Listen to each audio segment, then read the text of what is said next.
अस्सलाम वालेकुम। सेठी से सवाल के साथ मैं हूँ सैयद आयशा नाज, मेरे साथ मौजूद हैं नजम सेठी साहब। अस्सलाम वालेकुम। तो सेठी साहब, कल शो रहा था, आपकी मांग थी कि वक्फा सवालों पर मबनी एक शो होना चाहिए। बिल्कुल, इतने सवाल आए हुए हैं और हम जवाब नहीं देते और लोग फिर नाराज़ हो जाएंगे, तो आज सवालों के जवाब ही देते हैं आज। अच्छा, वैसे लोग आपसे नाराज़ नहीं होते, क्वेश्चंस पे क्वेश्चंस माशाल्लाह भेजते रहते हैं, रेगुलर व्यूअर हैं, तो लेकिन आप ख्याल करते हैं या तो आपकी केयर है, कंसर्न है उनसे रिलेटेड। तो असल में जितने इश्यूज चल रहे हैं, वो मिडल ईस्ट का हो, पाक इंडिया वॉर हो, चाइना के साथ मामलात हो, टैरिफ के मामलात हो, क्वेश्चन हर एक इशू के ऊपर है। तो हमने सोचा कि आज उन्हीं को मौका देते हैं, बजाय ये कि मैं सवाल करूं। उनके सवालों को हिस्सा बना लेते हैं। इंग्लैंड से कासिम याजा क्या जानना चाहते हैं? आपके ख्याल में नई हदबंदियां नहीं तय हो रही हैं दुनिया में? ट्रंप साहब का इंडिया और पाकिस्तान को एक पेज पे रखना, जब पहला उन्होंने बयान दिया तो लोगों ने समझा यार शायद गलतफहमी की बुनियाद पे दे रहे हैं, लेकिन 7 दफा उन्होंने जिक्र किया। उसके बाद जब ये अरब ममालिक का उन्होंने दौरा किया, वहां से उन्होंने सारी इन्वेस्टमेंट इकट्ठी की, उसके बाद वो इसराइल के अंदर नहीं गए। और थोड़ा सा कोई तब्दीली नजर नहीं आ रही आपको कि ट्रंप साहब की जो सोच है उसमें हमें थोड़ी सी वुसअत नजर आ रही है, दुनिया थोड़ी चेंज हो रही है? और कुछ हमारे भाई जो अभी तक वो अमेरिका को उसी कैटेगरी में उन्होंने रखा हुआ है, don't you think it's opportunity for us to basically get closer and basically अपने जो मसाइल है वो हमारे हल हो सकते हैं? इस जो टाइम है, ये जो इनकी ट्रंप साहब का 5 साल का दौर है, इस पर थोड़ी रोशनी डालें। जी, बड़ा इंटरेस्टिंग सवाल है आपका कि क्या हाल ही में जो ट्रंप साहब का रोल रहा है इन द इंडो पाक कॉन्फ्लिक्ट, जिसमें ऐसे लगता है कि उन्होंने इंडिया को सपोर्ट नहीं किया और इनडायरेक्टली पाकिस्तान को और इंडिया के साथ इक्वेट कर दिया। हालांकि लोग जो तबसरे करते हैं वो यही कहते हैं कि इंडिया तो उनका एक स्ट्रेटेजिक पार्टनर है अब, और हम नहीं हैं, क्योंकि वो क्वाड के अंदर और सारी मिलिट्री एक्सरसाइजेज भी, नेवल एक्सरसाइजेज भी करते रहे इकट्ठे। और इंडिया में भी बड़ी शोहरत है इस बात की कि अब नरेंद्र मोदी की हुकूमत जो है उसके दौर में इंडिया और अमेरिका बहुत इकट्ठे हो गए हैं। और ये भी कि अब क्योंकि उन्होंने पाकिस्तान और इंडिया को इक्वल कर दिया, हाइफनेट कर दिया है, तो इंडिया के अंदर बड़ी नाराज़गी है। और उनके चैनल्स अगर आप देखें तो अब पाकिस्तान को कम गाली दे रहे हैं, वो ट्रंप को ज़्यादा गाली दे रहे हैं। मगर इसके बावजूद ट्रंप साहब जो है वो रोक नहीं रहे हैं, वो अभी भी वही हाइफनेट कर रहे हैं इंडिया पाकिस्तान। और अमेरिका की तरफ से किसी किस्म की इंडिया की हमायत नहीं हुई। यहाँ तक कि जो उनके फॉरेन मिनिस्टर हैं इंडिया के, जयशंकर साहब, उनकी भी बड़ी तनकीद हो रही है कि भाई तुम्हारी फॉरेन पॉलिसी कहाँ गई? तुम बाकी दुनिया तो ठीक है, नहीं किसी ने सपोर्ट किया, मगर अमेरिका, तुम तो अमेरिका में एम्बेसडर भी रहे हो इंडिया के, तुम्हारे तो बड़े तल्लकार थे, तुमने तो बड़े हमें हरे बाग दिखाए थे, और क्या हो गया है? Why is Trump saying all this? और क्यों वो क्रेडिट ले रहा है, हालांकि हमने बड़े वाज़ेह तौर पे कह दिया है कि ट्रंप का कोई रोल नहीं था, ये इंडिया और पाकिस्तान बायलैटरल ये सीज़ फायर हुई है। और तो इंडिया तो ये भी मानने के लिए तैयार नहीं है कि उन्होंने कोई मीडिएशन की है, वो फैसिलिटेशन भी नहीं मानते, वो इंटरवेंशन भी नहीं मानते, और तो बड़ी तनकीद हो रही है। तो अब आपका सवाल इस लिहाज से सही है कि क्या ट्रंप जो है उसने पाकिस्तान और इंडिया को इक्वल कर दिया? अच्छा, मैं समझता हूँ ऐसे नहीं हुआ। मैं बताता हूँ आपको क्यों। मेरा ख्याल है अभी भी इंडिया इज़ अमेरिकाज़ पार्टनर, और नरेंद्र मोदी भी जो है वो इसी चीज़ को लेके आगे चलेगा। और आप देखिएगा कि थोड़ी बहुत आमद रफ्त शुरू हो जाएगी ट्रंप की भी, और उसके लोगों की, और इंडिया के लोगों की आना जाना शुरू हो जाएगा, फिर नेगोशिएशंस होंगे। मेरा ख्याल है Trump is playing a little hard to get. Trump ने पाकिस्तान से कुछ ख़ास लेना देना नहीं है। हमारे इंपोर्ट्स और एक्सपोर्ट्स और ट्रेड बैलेंस जो है वो बहुत ही कम है, इट्स नॉट सिग्निफिकेंट। और हमने तो पहले ही यूनिलैटरली अनाउंस कर दिया था कि जी हम तो अमेरिकन प्रोडक्ट्स के ऊपर सब कुछ टैरिफ्स गिराने के लिए तैयार हैं, it's not a big deal. So Trump ने पाकिस्तान से तो कुछ नहीं लेना, मगर इंडिया से वो अभी भी वो ये कह रहा है। अब जैसे आपने सुना कि एप्पल, टिम कुक को उसने कहा कि इंडिया के अंदर आईफोन्स मत बनाओ, अमेरिका में आके बनाओ, और अगर नहीं बनाओगे तो मैं 25% टैरिफ लगा दूंगा अगर इंडिया से आएंगे, एंड सो ऑन। तो मतलब है कि मेरा ख्याल है Trump is negotiating a hard deal with India. वो एक तरफ डील्स करता है इस किस्म की, दूसरी तरफ जो उसके टैक्टिकल या स्ट्रेटेजिक पार्टनर्स हैं वो स्टेट डिपार्टमेंट के हवाले किया हुआ है, क्वाड और ये पेंटागन के हवाले किए हुए हैं कि आप वो संभालें उन चीज़ों को। और मैं तो जो है ना, मैंने अपना ये टैरिफ वाला प्लान है इसको कामयाब करना है, और ये बहुत उसके लिए अहमियत रखता है, बिकॉज़ ये आते सार उसने इसी के ऊपर तवज्जो दिलाई थी कि ये मेरा वेपन है फॉर नेगोशिएशन। तो मैं ये समझता हूँ कि ट्रंप जो है वो अब 7 दफ़ा नहीं 8 दफ़ा उसने यही जिक्र किया है, और इसके अलावा वो और आगे चला गया जिसके साथ इंडिया को बड़ी तकलीफ़ हो रही है। उसने कश्मीर की बात करनी शुरू कर दी। वो कहता मैं कश्मीर का मामला भी इन दोनों के दरमियान तय करूँगा। मगर अगर आप स्टेट डिपार्टमेंट के ऑफिशियल्स के साथ बात करें तो आपको पता चलेगा कि स्टेट डिपार्टमेंट समझती है कि ये Trump is shooting from the hip. मतलब ये है कि ट्रंप ऐਵੇਂ ही कह रहा है। एक सवाल ही पैदा नहीं होता कि इंडिया पाकिस्तान कश्मीर के ऊपर बातचीत शुरू हो जाए और ट्रंप कहे या ना कहे। और मैं समझता हूँ ये सिर्फ पब्लिक रिलेशन के लिए है कि मैं बहुत बड़ा हूँ, मैं तो सारे डिस्प्यूट्स को सेटल कर रहा हूँ। आपने देखा वो कह रहा था कि मैं तो इसराइल वाला डिस्प्यूट भी पैलेस्टाइन का सेटल करूँगा। वो कह रहा है मैंने यूक्रेन रशिया का डिस्प्यूट भी सेटल करना है। और अब वो कह रहा है मैंने इंडिया पाकिस्तान का भी करना है। तो वो तो बिल्कुल एक ऐसे है ना, एक जाल फैला रहा है कि जैसे कि he is the most important person और वो डिलीवर करेगा। अब इसराइल के ऊपर भी कोई डिलीवरी नहीं हो रही, मिडल ईस्ट के ऊपर भी कोई डिलीवरी नहीं हो रही, यूक्रेन और रशिया के ऊपर भी कोई डिलीवरी नहीं हो रही। उधर से यूरोपियन यूनियन ने अनाउंस कर दिया कि वो बिल्कुल ब्लैकमेल नहीं होंगे by Trump on the question of NATO, और वो अपने टैरिफ्स जो हैं वो नहीं गिराएंगे और वो हार्ड नेगोशिएशन करेंगे। ट्रंप नाराज़ हो गए। तो मैं ये समझता हूँ कि ट्रंप बहुत सी बातें करता है पर उसकी वो ख़ास अहमियत नहीं होती बहुत सी बातों की। कुछ की होती है, कुछ की नहीं होती। वो गेम्स खेलता है कि भाई देखता है किसी की कमज़ोरी कहाँ है, किसी की मजबूत कहाँ है, एंड ताकि वो कोई एज निकले उसको। This what he calls the art of the deal. आपने देखा वो क्या करता है, लोगों को बुला के वाइट हाउस में ओवल रूम में बैठा देता है, मीडिया को कुछ बुला लेता है वहाँ और उनकी बेइज्जती करता है और उनको अंडर डिफेंस कर देता है, डिफेंसिव कर देता है। अभी साउथ अफ्रीका का प्रेसिडेंट आया हुआ था, उसके सामने उसने ऐसी ऐसी वीडियोस चलाई जो पुरानी थी और मगर उसको शर्मिंदा करने की कोशिश कर रहा था। उससे पहले ज़ेलेंस्की के साथ उसने ये किया, उससे पहले उसने नेतन्याहू के साथ भी ऐसे ही करने की कोशिश की। तो I think he is a games person, वो गेम्स खेलता है और आई थिंक ये भी उसी किस्म की गेम है। ही डजंट केयर कि जी इंडिया क्या सोचता है क्या नहीं सोचता, उसे पता है कि he has the upper hand. तो मैं ये समझता हूँ कि आप वाली बात में थोड़ा सा वज़न है कि जी क्या ये पाकिस्तान के लिए अपॉर्चुनिटी है कि नहीं। देखिए किसी किस्म की भी अगर ओपनिंग मिले तो पाकिस्तान को एक्सप्लॉइट करना चाहिए। और अगर ट्रंप इस किस्म का रवैया उसने इख्तियार किया हुआ है तो इनको चाहिए कि ये ट्रंप के साथ और आगे बढ़े। और इस वक्त इंडिया काफ़ी तकलीफ़ में है। उन्हें पता है कि यहाँ हमारी हुकूमत ने 2 डील्स की हैं अमेरिकन के साथ, एक मिनरल डेवलपमेंट के ऊपर इन केपी एंड दूसरी डील की है ऑन क्रिप्टो करेंसी। और दोनों के अंदर इल्ज़ाम यही है कि ट्रंप के फाइनेंशियल इंटरेस्ट भी हैं और ये तकलीफ़ हो रही है लोगों को। So I think Pakistan should take advantage of this. मगर मेरा ख्याल है ये वाइट हाउस के साथ इतना इनको करने की ज़रूरत नहीं है, इनको स्टेट डिपार्टमेंट के साथ करने की ज़रूरत है। बिकॉज़ वाइट हाउस और स्टेट डिपार्टमेंट कभी कभी थोड़े बहुत डाइवर्ट करते हैं। रोज़मर्रा की बातें, डेली इश्यूज़ जो होते हैं वो स्टेट डिपार्टमेंट डील करता है। ओवरऑल पॉलिसी जो है वो अनाउंस कर देता है ट्रंप। मगर ट्रंप को आपको पता ही है ना कि ट्रंप और स्टेट डिपार्टमेंट के दरमियान भी बड़ी टेंशन है। अभी तो खैर उन्होंने अपना सेक्रेटरी ऑफ स्टेट लगा दिया है, बट वैसे भी वो स्टेट डिपार्टमेंट के अंदर वो कहते हैं मैंने हज़ारों लोगों की छुट्टी करानी है और US एड जो है और ये है और वो है। तो is quite anti a lot of the bureaucracy in the state department. तो मैं ये समझता हूँ कि इनको चाहिए कि स्टेट डिपार्टमेंट को अपनी तरफ करें। स्टेट डिपार्टमेंट जो है वो टिल्टेड है towards India in my view. तो वहाँ ये इसको करें और यूज़ करें and they have good contacts in America and they should. अब ये डेलीगेशन जो जा रही है I think they will go to America first और let's see what they are able to do. Sir इस एनालिसिस में खुर्रम अवान साहब अमेरिका से आपको मिल गया होगा कि डोनाल्ड ट्रंप इंडिया से नाराज़ नहीं हैं बल्कि वो गेम्स खेलते हैं और आने वाले दिनों में सेठी साहब की प्रेडिक्शन के मुताबिक इंडिया के साथ विजिट शुरू हो जाएंगे, आमदोरफ्त शुरू हो जाएगी। आपको भी आपका जवाब मिल गया।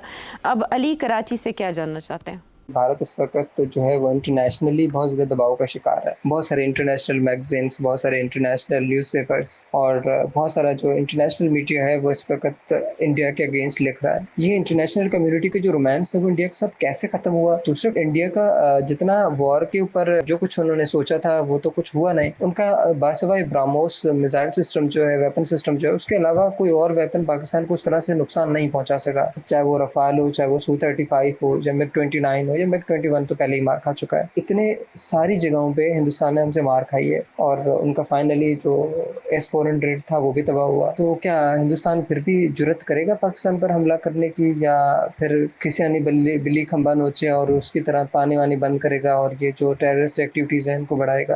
आपने तो 2-3 सवाल एक सवाल में ठोक दिए। चलें, पहली बात तो ये आपने कहा कि दुनिया जो है इंडिया से नाराज़ है या इंडिया जो है को सपोर्ट नहीं दिया उन्होंने, इंडिया के ख़िलाफ़ आपने ये कहा कि it's become anti India. Actually मैं समझता हूँ दुनिया एंटी इंडिया नहीं है। एंटी इंडिया होना और प्रो इंडिया होना दे आर 2 डिफरेंट थिंग्स। दुनिया अभी भी प्रो इंडिया है, मगर दुनिया ने जो रिएक्शन दिया है ऑन दिस पहलगाम, इंडिया उससे खुश नहीं है, बिकॉज सपोर्ट नहीं मिली उन्हें। तो इसका ये मतलब नहीं है कि सपोर्ट नहीं मिली का ये मतलब नहीं है कि वो एंटी थे इसलिए सपोर्ट नहीं दी। नो, उन्होंने सपोर्ट 2 वजह से नहीं दी। एक तो ये कि इंडिया ने कोई एविडेंस प्रेजेंट नहीं की। इंडिया ने एक दिन हमला होता है, बहुत से सवाल खड़े हो जाते हैं, अभी सवाल ही खड़े ही हो रहे हैं और इंडिया पहले ही इल्ज़ाम लगा देता है पाकिस्तान पे। ऐसे दुनिया को लगता है कि ये तो प्री प्लान्ड था सब कुछ और वो हमला कर देता है। अब इंटरनेशनल कम्युनिटी जो है ना वो वॉर से बहुत कतराती है, स्पेशली बिटवीन 2 न्यूक्लियर पावर्स। ये पहली दफ़ा है कि न्यूक्लियर पावर्स के दरमियान इस लेवल तक एक कॉन्फ्लिक्ट हुई है। 1962 क्यूबन क्राइसिस आप लोगों को तो खैर याद नहीं होगी, मगर तारीख़ अगर आप पढ़ेंगे बिटवीन रशिया एंड अमेरिका, जब रशिया ने क्यूबा के अंदर मिसाइल्स लगा दिए थे और अमेरिका ने जो अंडर जॉन एफ कैनेडी उनको कहा था कि इनको रिमूव करो नहीं तो we will not allow your missile your ships to go through, और बिल्कुल हेड ऑन क्लैश होने वाला था। And then Khrushchev was in Russia, Soviet Union, तो क्रुश्चोव ने फिर बैक ऑफ कर दिया। So this is the first time 2 nuclear armed countries have had this level of conflict, so people got very worried and they felt that India should not do this. India should have presented evidence, then India should have used international forums to discuss these issues, but इस तरीके से हमला करना was wrong. Same, India का ये जो फौरन उन्होंने एक नई डॉक्ट्रिन अनाउंस कर दी कि जी द न्यू नॉर्मल, मतलब ये है कि we consider ourselves to be at war with Pakistan. अब आगे से we are in a state of war, ये पॉज है, अभी भी जो बात चल रही है ये पॉज है, we are in a state of war. तो ये दिस इंटरनेशनल कम्युनिटी इन चीज़ों को पसंद नहीं करती, इस किस्म की बात को। क्या मतलब है you are in a state of war? इसका मतलब है किसी स्टेज पे कोई भी उठ के वहाँ कुछ गड़बड़ कर दे तो आप कहेंगे पाकिस्तान ने किया है और आप हमले करने शुरू कर देंगे, और आप हमला करेंगे और आपको पता तो चल गया आपके पाकिस्तान कैसे रिएक्ट करता है। तो अब तो बड़ी इवनली मैच्ड है सब कुछ, और अब हमला आप करेंगे तो इट्स नॉट जस्ट पाकिस्तान, अब तो Pakistan and China are one.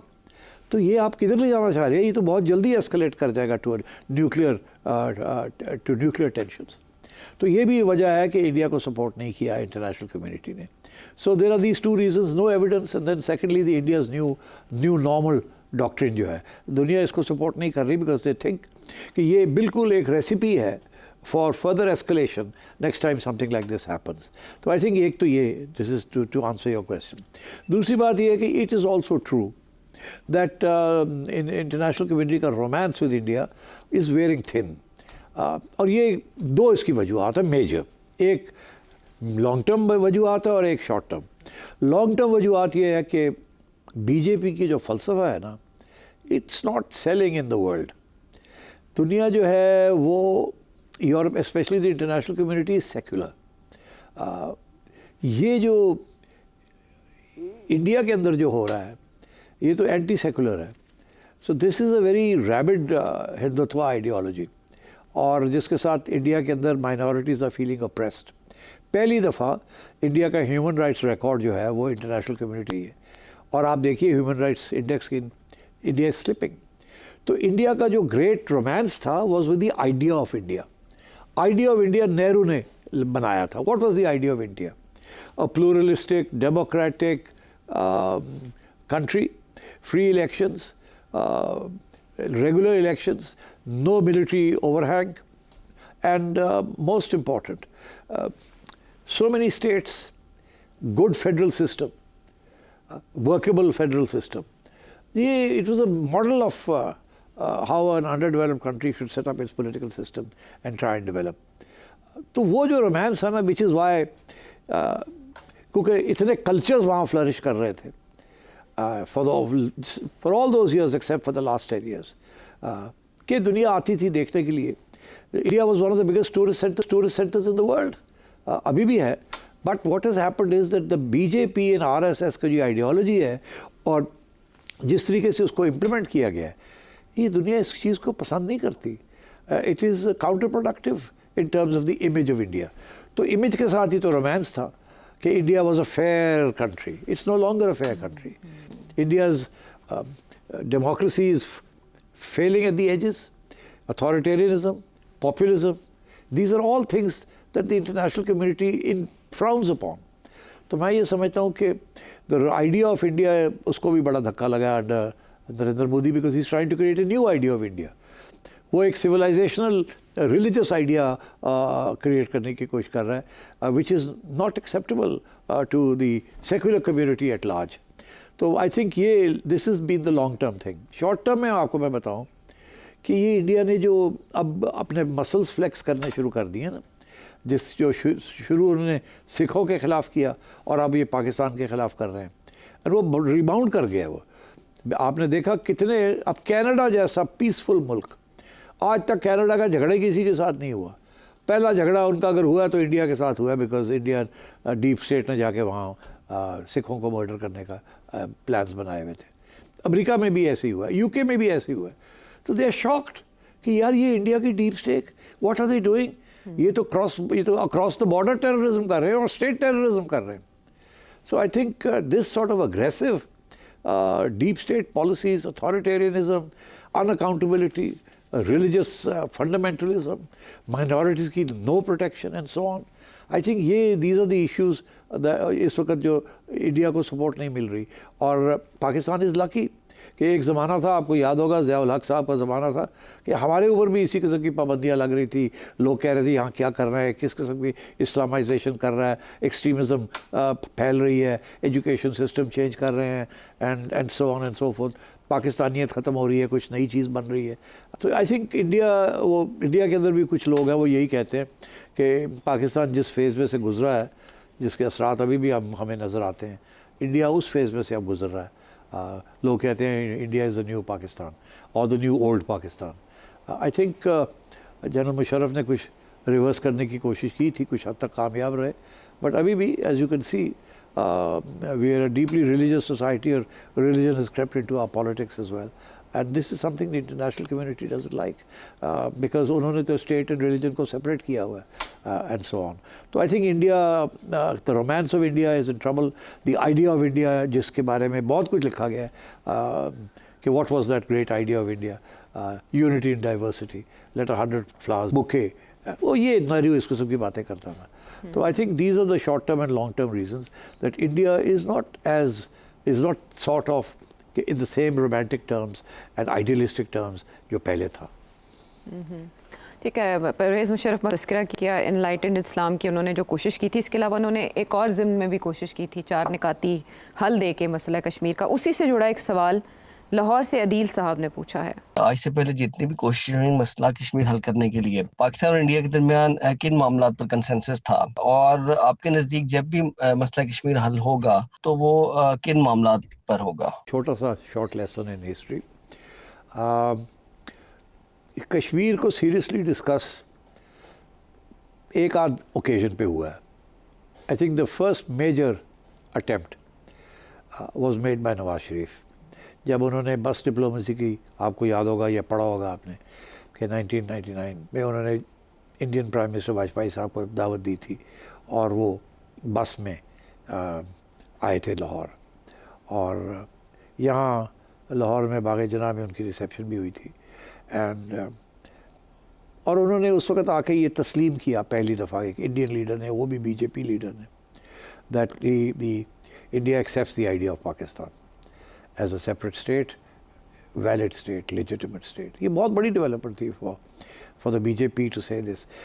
Congress कहे या ना कहे उसकी उतनी अहमियत नहीं थी जितनी एक राइट विंग रिलीजियस पार्टी अगर ये तस्लीम करती है तो that was a very big achievement Nawaz Sharif साहब की और वाजपेयी साहब की. मैं समझ रहा था उस वक्त एक बहुत क्रिटिकल डेवलपमेंट भी हुई थी लोगों को याद नहीं है। मैं उस वक्त मुझे इसलिए याद है कि मैंने उसके बारे में लिखा भी था और पॉइंट आउट भी किया था। उससे कबल जब भी इंडिया पाकिस्तान की बात होती थी तो पाकिस्तान कहता था कॉम्पोजिट डायलॉग से मुराद ये है कि पहले पाकिस्तान का मौक़िफ़ ये था कि हम सिर्फ कश्मीर पे ही बात करेंगे और किसी चीज़ पे बात नहीं करेंगे। पहले कश्मीर का मसला हल करें, कॉन्फिडेंस आ जाएगा, फिर बाकी छोटी छोटी चीज़ें हैं, दरियाए हैं, नहर है, ये है, वो है, सियाचिन है, ये बाद में हम बात कर लेंगे, पहले आप कश्मीर करें। उसको हमने कहते थे कोर इशू को करें, फिर बाकी बाद में। इंडिया कहता था नहीं, ऐसे है कि 7-8 चीज़ें हैं, एक टोकरी में डाल देते हैं, सबके साथ सबकी चीज़ों के ऊपर बातचीत शुरू हो जाए। कश्मीर की भी बात हो जाएगी, सर क्रीक की भी बात हो जाएगी, सियाचिन की भी बात हो जाएगी, तजारत की भी बात हो जाएगी। तो सब छोटी छोटी टीम्स बना देते हैं और ये सिमल्टेनियसली ये सब कुछ करते हैं। Kashmir is a core issue, ये वाली पाकिस्तान की अप्रोच इज़ नॉट एक्सेप्टेबल। इसके दौरान जब वाजपेयी यहाँ आया तो क्वाइटली पाकिस्तान की फॉरेन ऑफिस ने और गवर्नमेंट ने कोर इशू वाली जो चीज़ थी उसको हटा दिया बीच में से। उन्होंने कह दिया we will settle all outstanding disputes. Core issue वाला बात निकाल दी कि, और ये तय हुआ कि अब सब चीज़ें जो हैं वो इंडिया वाली बात मान ली, सब चीज़ें आगे चलेंगी। तो ये पहली मेजर अटैम्प्ट थी टू मूव फॉरवर्ड। उसमें इंडिया ने कंसेशन दी कि चले कश्मीर पे भी बात कर लेते हैं, पाकिस्तान ने ये कहा चले दूसरी चीज़ों पे भी बात कर लेते हैं, सो वी मूव फॉरवर्ड।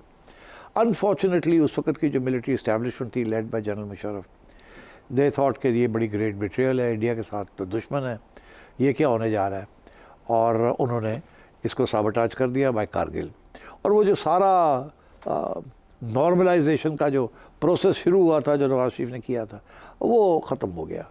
और उसके बाद इंडिया स्टॉप ट्रस्टिंग यू कि यार है कि पॉलिटिशियंस कुछ बात करते हैं, पीछे से हमारी इस्टेब्लिशमेंट यहाँ की कुछ और कर देती। And then nothing happened for many years. सब कुछ ठप ही पड़ा रहा। नवाज शरीफ साहब चले गए, मुशर्रफ साहब आ गए और ये गए आगरा, मेरा ख्याल 2001 में। और 2001 में जब ये आगरा गए और वहाँ बातें शुरू हो गई कि चले जी रिस्टोर करते हैं बात, मगर अब इस दफ़ा इंडिया ने कहा अच्छा जी ठीक है, बात करते हैं, मगर अब थोड़ी सी तब्दीली होगी फार्मूले के अंदर। वो क्या, उन्होंने कहा ठीक है जी अब कारगिल तो होगी, माफ़ी शाफ़ी होगी, ख़त्म, आगे बढ़ते हैं। क्या आगे बढ़ना है? हमने कहा जी कश्मीर की बात होगी। उन्होंने कहा अच्छा चलो ठीक है, कश्मीर की बात कर लेते हैं, मगर टेररिज्म की भी हम बात करेंगे। तो वो कह रहे थे कि ये आप बंद करें, ये जो टूटी खोली हुई है आपने, इसको बंद करें। हम कह रहे थे आप कश्मीर की बात करें। तो मुआहदा ये हुआ कि अब वो हुआ नहीं, टूट गई बात। हमने कहा कश्मीर की बात करें, उन्होंने कहा टेररिज्म की बात करें, तो बात नहीं बनी। मुशर्रफ साहब घर वापस आ गए। कोई आगरा गए थे, कुछ नहीं हुआ। उसके बाद फिर 3 साल के बाद मुशर्रफ साहब ने फिर एक अपॉर्चुनिटी ली। उस वक़्त मईशत को बूस्ट देना था, स्टेबिलिटी चाहिए थी, एंड इन्होंने बात शुरू की। मेरा ख्याल बीजेपी की गवर्नमेंट थी, मगर फिर कांग्रेस की गवर्नमेंट आ गई और वो बात चलती रही। और वो बैक चैनल में बात हुई और उससे बहुत बारीक किस्म की अंडरस्टैंडिंग हो गई थी।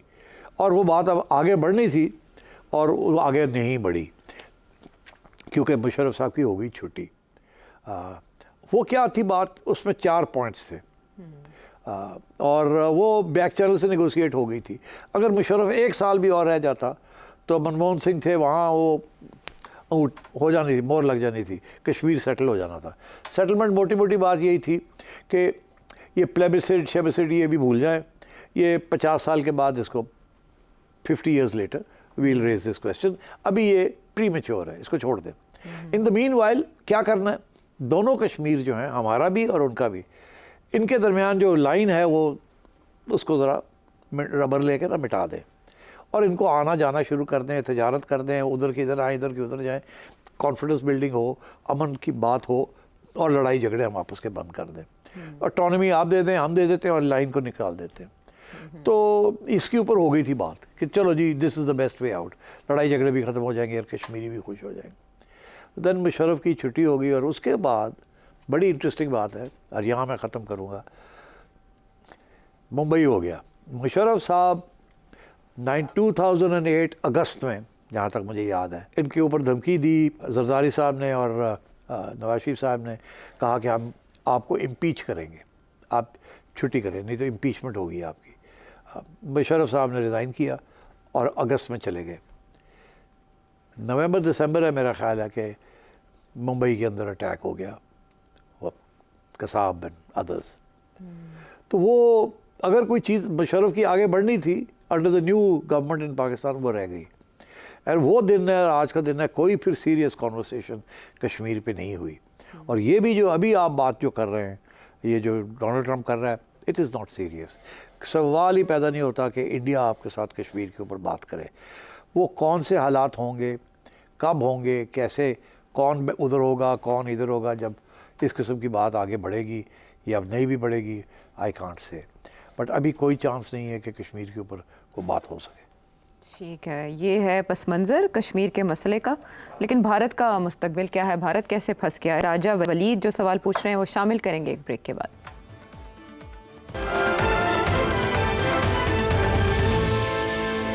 जी, तो क्या है डबल ट्रबल फॉर इंडिया? राजा वलीद गुजरात से सवाल पूछ रहे हैं। क्या भारत फंस गया है? क्योंकि अगर वो Su-57 रशिया से लेता है तो अमेरिकन नाराज़ हो जाएंगे। अगर अमेरिकन से वो F-35 लेता है तो रशिया नाराज़ हो जाएगा। अगर इन दोनों में से किसी के ले भी लेता है तैयारी फर्ज करो तो फ्रांस नाराज़ हो सकता है।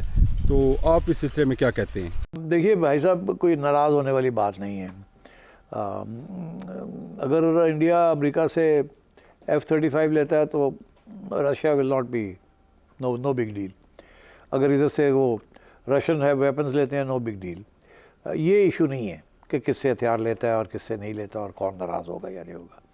मगर वो जो दूसरी बात है आपकी कि क्या इंडिया ने अपने आप को एक बक्से के अंदर बंद कर दिया, इसलिए नहीं क्योंकि वो नाराज़ हो जाएगा, ये नाराज़ हो जाएगा, नहीं, इसलिए क्योंकि अब करेगा क्या इंडिया। उन्होंने तो ऑलरेडी एक डिक्लेरेशन कर दी है जंग की, अब इससे पीछे कैसे हटेंगे। और ये भी कह दिया है कि अगर कोई भी इंसिडेंट होगा, खा वो कश्मीर में हो, मुंबई में हो, दिल्ली में हो, कहीं भी हो, तो वो कहेंगे जी ये पाकिस्तान के लोग आए हैं, उन्होंने ये किया है। और फिर इस दफ़ा जो कुछ किया इससे ज़्यादा आगे बढ़ के करना पड़ेगा। तो they have committed themselves to this. तो अगर फिर इंडिया जो है वो फिर हमला करेगा पाकिस्तान पे, तो ऑलरेडी ये जो लेवल ऑलरेडी आ गया है, ये बड़ा ख़तरनाक लेवल पे पहुंच गए हैं पहले राउंड के अंदर ही। आपने देख ही लिया कि मिसाइल्स भी इस्तेमाल की गई हैं और एयरक्राफ्ट भी इस्तेमाल किए गए हैं LOC के ऊपर। बॉर्डर भी हॉट रहा है, वहाँ भी आर्टिलरी शेलिंग चलती रही है। अब इसके ऊपर क्या करेंगे वो?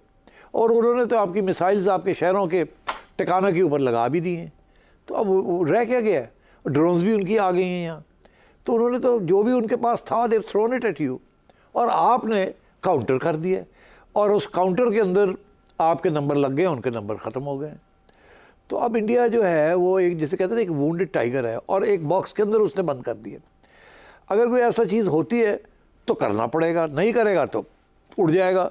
वो आवाम कहेगी ओ जी तुसी तो क्या तुसी कुछ करोगे, तुसी तो बकरी हो गए हो कि करो ना करो ना करो ना। अब ऑलरेडी इन्होंने अपने आवाम को इतनी गोली दे दी है कि जी हम तो जीत गए, हमने ये कर दिया, हमने वो कर दिया, हमने कराची टेक ओवर कर लिया, हमने ये कर, पता लगा आवाम को हुआ नहीं। ऑलरेडी वो नाराज़ हैं और वो सवाल खड़े हो गए वहाँ।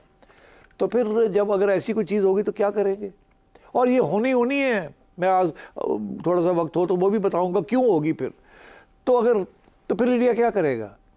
तो अब धमकी ये दे रहे हैं जी कि हम पानी बंद कर देंगे। अब पानी बंद करना जो है वो कोई इतना आसान काम भी नहीं है ना।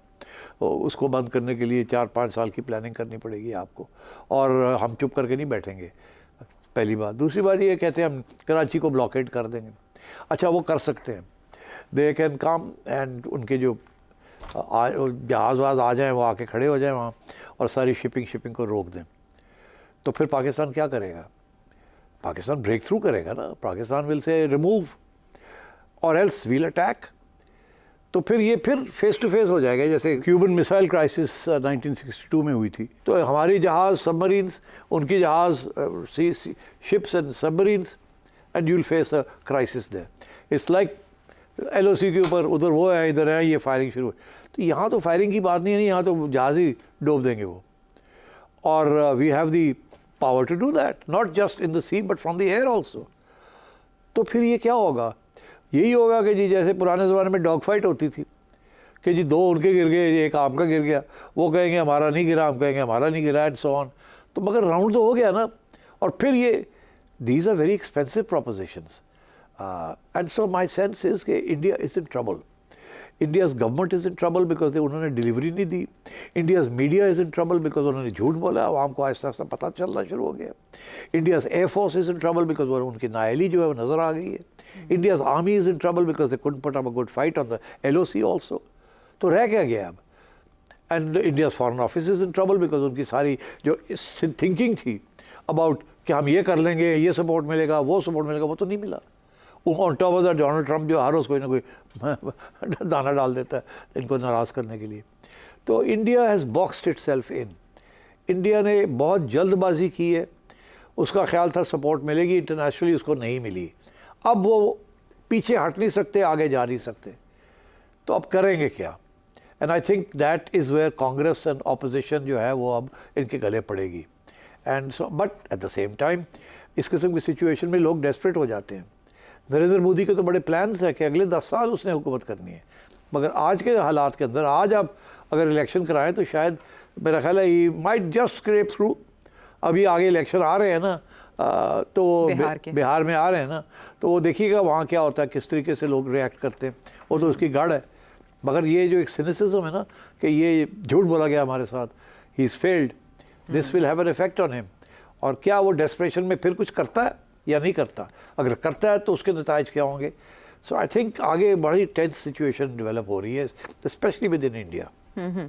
तो आप इससे कांग्रेस को स्ट्रेंथन होता देखते हैं? ये सब लाहौर से पूछ रहे हैं। जी बिल्कुल, कांग्रेस तो मेरा ख्याल है already they are looking at it and thinking कि this is a great opportunity.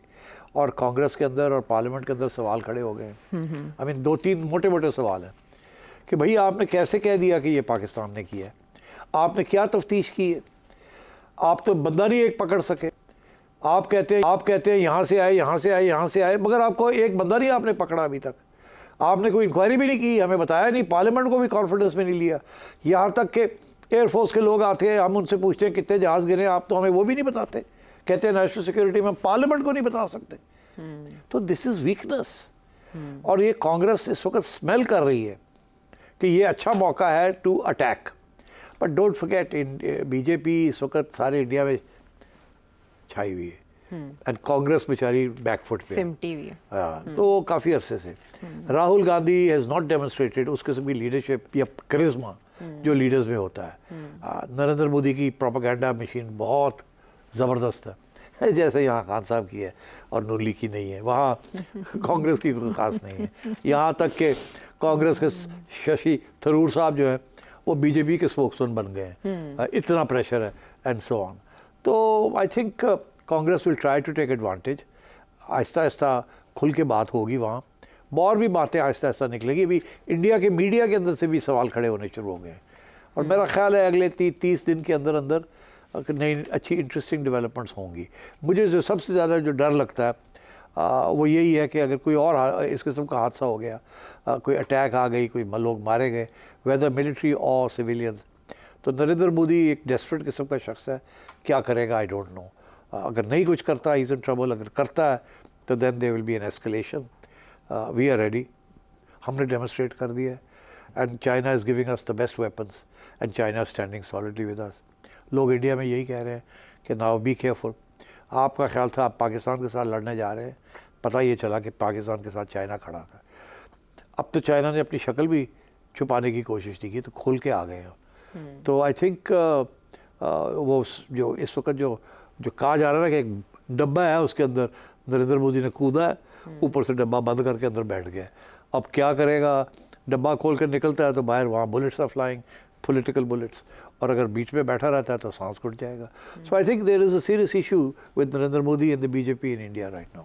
ठीक है। और इस तबसरे के दौरान आपने पाकिस्तान तहरीक इंसाफ और PMLN को जब याद किया तो लोकल पॉलिटिक्स की तरफ आएंगे वापस एक ब्रेक के बाद।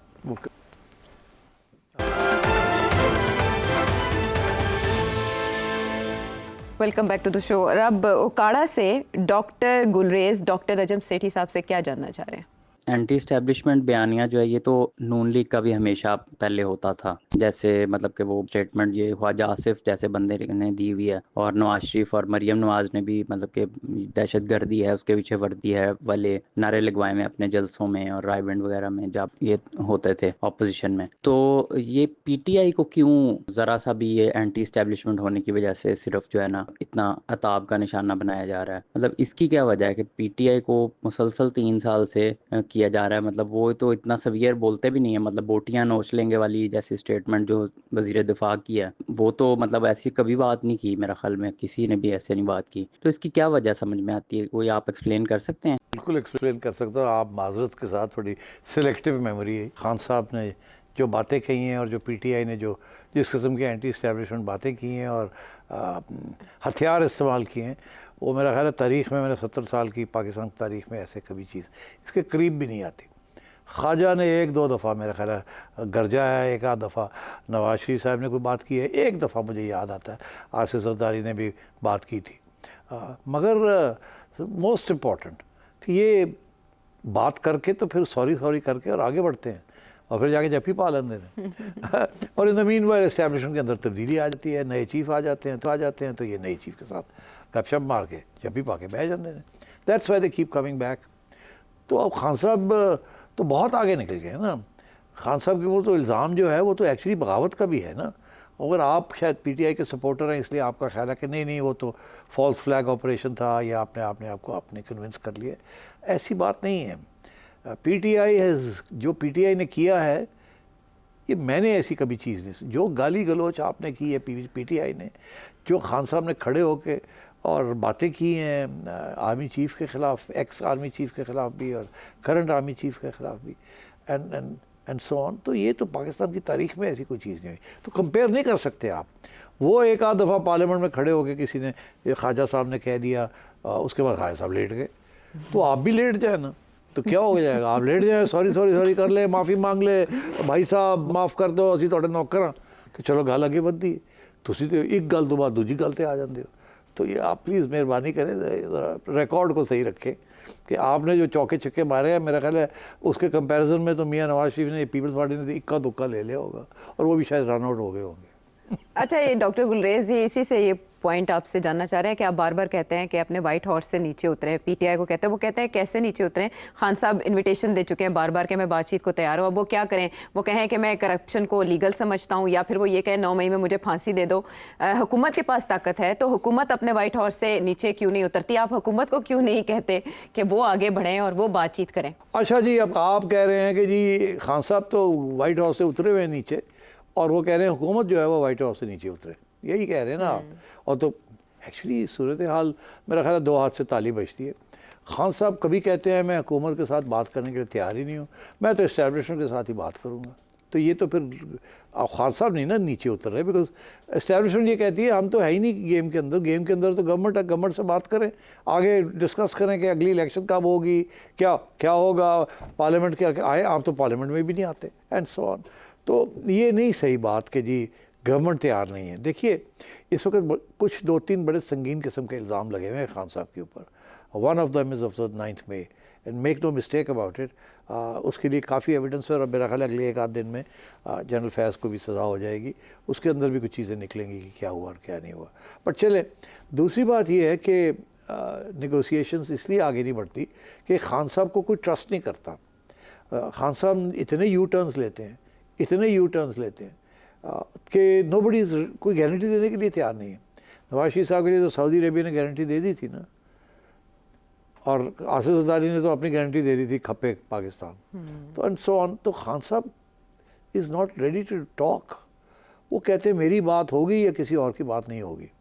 अभी एक प्रोग्राम मैं देख रहा था कि एक हमारे सहाफ़ी दोस्त हैं, वो बता रहे थे कि खान साहब जिस दिन प्राइम मिनिस्टर बने हैं उसके अगले दिन उन्होंने DGFIA और IB को बुला लिया और कहा कि ये लिस्ट है, ये लोग हैं, इनको पकड़ो, अंदर करो, इनके नीचे निकालो, इनके ऊपर क्या क्या और जेलों में डालें इनको। तो खान साहब तो पहले दिन से इस किस्म की इंतकामी कार्रवाई शुरू करने वाले थे। और आखिरी पॉइंट आपका कि ये लोग तो सारे करप्ट हैं तो इन, और खान साहब तो बड़े साफ़ सुथरे हैं, इट्स नॉट द केस। हाँ, माजरत के साथ बिल्कुल ऑनेस्टली जो करप्शन केपी में हुई है पीटीआई ने की है, और जो करप्शन खान साहब की एक्सटेंडेड फैमिली ने की है, वो कुछ छुपी भी बात नहीं है। जो पंजाब के अंदर जो हो रहा था under Buzdar and the friends of the begum, अब रहने देना इस बात को। जो बात तस्लीम करने वाली होती है, अगर आप वो तस्लीम कर लें तो बात आगे बढ़ती है।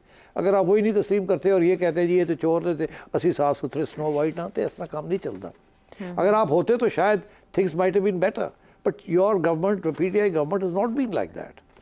PTI government was a bad government for 4 years, and it was a corrupt government, and Punjab was and KP were the sources of corruption. तो इसलिए ये जिम्मेदारी तो लेनी पड़ेगी ना खान साहब को एज प्राइम मिनिस्टर। ये कार्ड से जी मैंने तो पता ही नहीं सी क्यों हो रहा है, मेरे यार दोस्त करते पे सन, मेरी बीवी दी यार दोस्त करते पे सन, वो जो चीफ मिनिस्टर में लगाया सी जिन्होंने असी क्या सारे ने क्या कढ़ो है तो करप्शन हो रही है, नहीं जी उन्हें मैं नहीं कढ़ना, दिस इज नॉट ऑन ना, बी फेयर। ठीक है।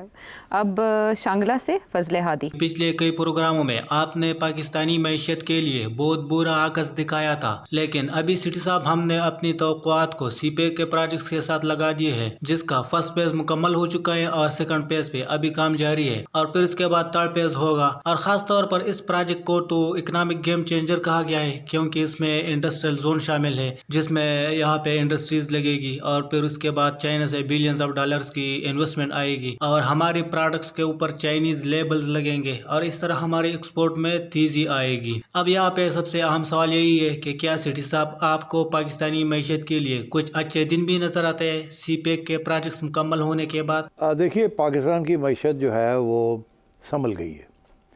पहले ऐसे डाइव मार रही थी, इस हाइब्रिड गवर्नमेंट ने उसको रोक लिया डाइव को, और अब आहिस्ता आहिस्ता जैसे जहाज़ नहीं टेक ऑफ के लिए तैयार हो जाता, तो ये रेविंग अप हो रही है थोड़ी स्पीड लेने के लिए।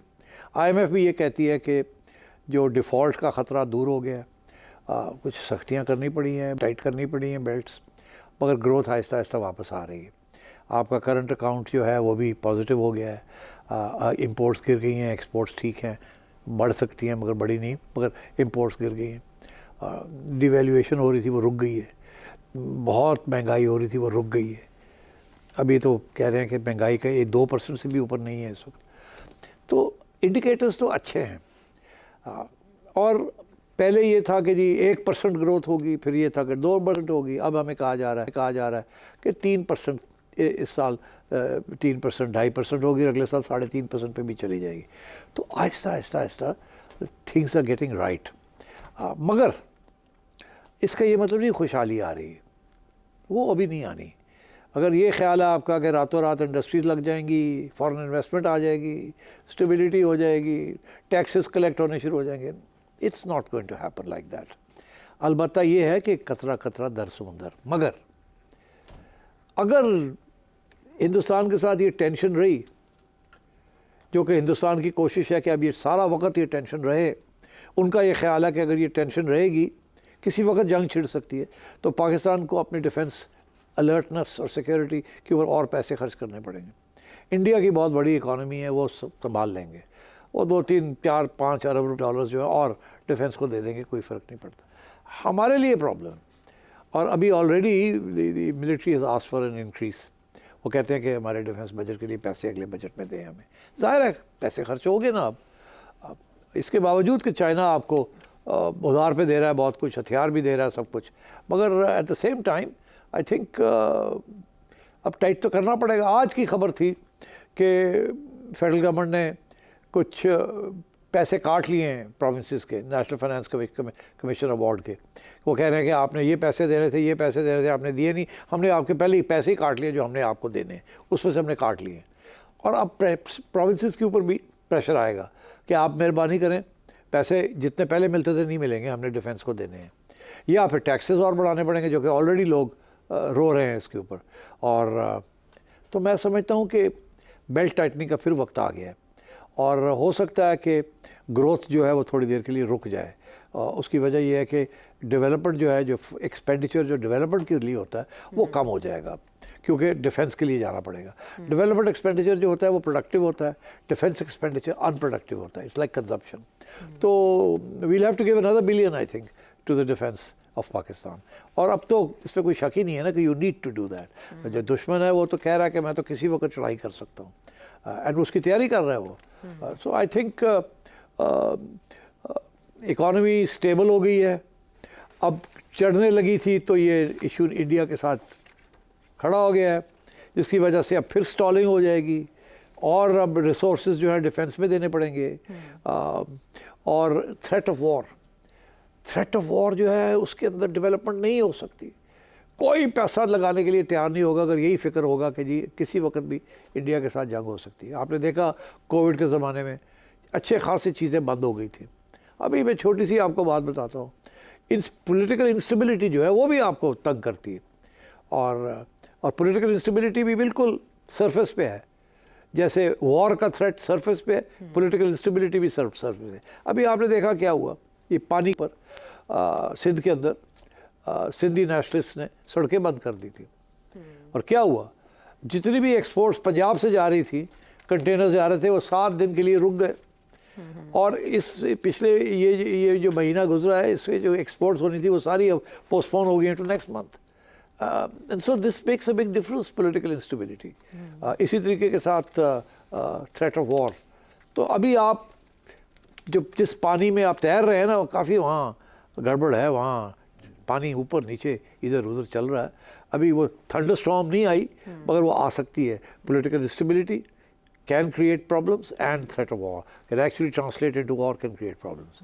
इन पानियों में काफ़ी मद्दोजर है। आई सो विश के नबील साहब का इससे जुड़ा हुआ सवाल था अमेरिका से, वो हम शामिल कर पाते, लेकिन वक्त ख़त्म हो गया है। लियाकत अली मेकन साहब विलायत कोयटा से, ज़ुबैर यूनुस मुल्तान से, आपके सवालों का बहुत शुक्रिया। आपका वीडियो क्वेश्चन आपकी प्रोबेबिलिटी प्रोग्राम में शामिल होने की बढ़ा देता है। कोशिश कीजिए कि वीडियो क्वेश्चन भेजा करें इस नंबर पर जो आपके सामने। अगले प्रोग्राम तक के लिए इजाज़त दें।